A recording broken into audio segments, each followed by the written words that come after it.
Okay, hello. Good day. So it's been a while that I made video tutorials in our channel.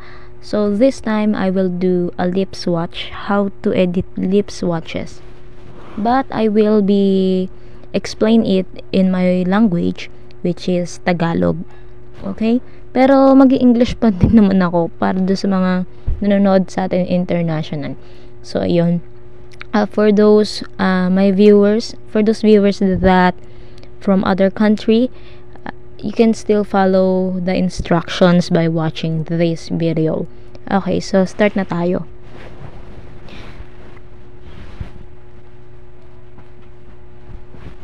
So una, meron akong dinownload na Abyss Paint X. Kung wala kayong Abyss Paint, pwede kayo mag-download ng kahit anong app o kaya kung anong application yung meron kayo. Okay, so if you have other apps, make sure na yung same na feature niya meron din. Okay? So what I mean is that it contains blending option. Okay? Buksan ko na. So nagagawa kasi ako ng lip swatch kasi ako ay nagre-rebranding. So may nagawa na ako dito. Yung 17, yan yung maroon, tapos yung 18 yan yung dark red, tapos yung 19 yan yung pink. So iduduplicate ko lang to para naman sa ating tutorial purposes. So 19 na to at 20, then edit. So dito kasi iba-iba yung pwedeng mo maging ways para makagawa ka ng lip swatch. So meron ako ditong swatches. Ayan.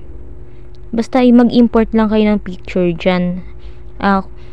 Mag-add layer kayo, tapos import. Ito, yung import picture. Yun. So delete ko na yan. Ayan, naka-eye na siya. Sabihin, visible na. So dun na ako sa cherry red. Okay. Pindutin mo lang yung brush sa baba, tapos eyedropper. Kasi kukuha ako ng sample ng kulay. Okay. Zoom natin. Cherry red. Hindi siya ganong makita. Make sure na siya visible. Yung pinaka dark, yun yung kunin nyo. Yan. Okay? Then, hide ko na. Tapos balik ako doon sa layer 2. That's gagamit tayo ng airbrush na triangle. Kung wala kayong airbrush na available, basta yung normal lang na airbrush. Okay? Yan, airbrush normal. Tapos opacity 100. Then, start na tayo mag-brush. Brush ko lang yan. Lakihan ko lang yung brush ko. Okay? Cherry red to. Ito ay cherry red. Okay. Yan. Brush mo lang.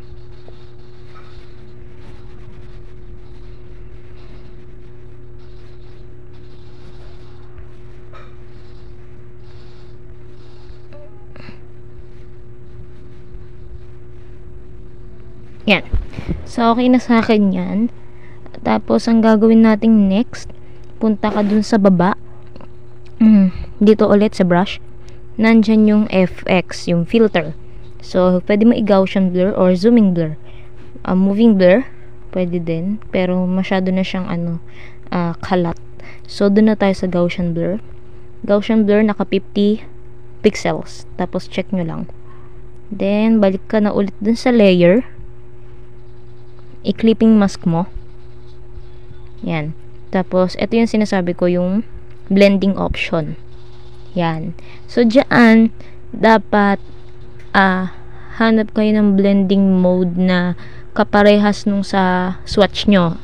Na reality na swatch. Kasi, hindi naman kasi 100% accurate yan kapag in-overlay mo. Mag-iiba ng kulay yan. 'Di ba?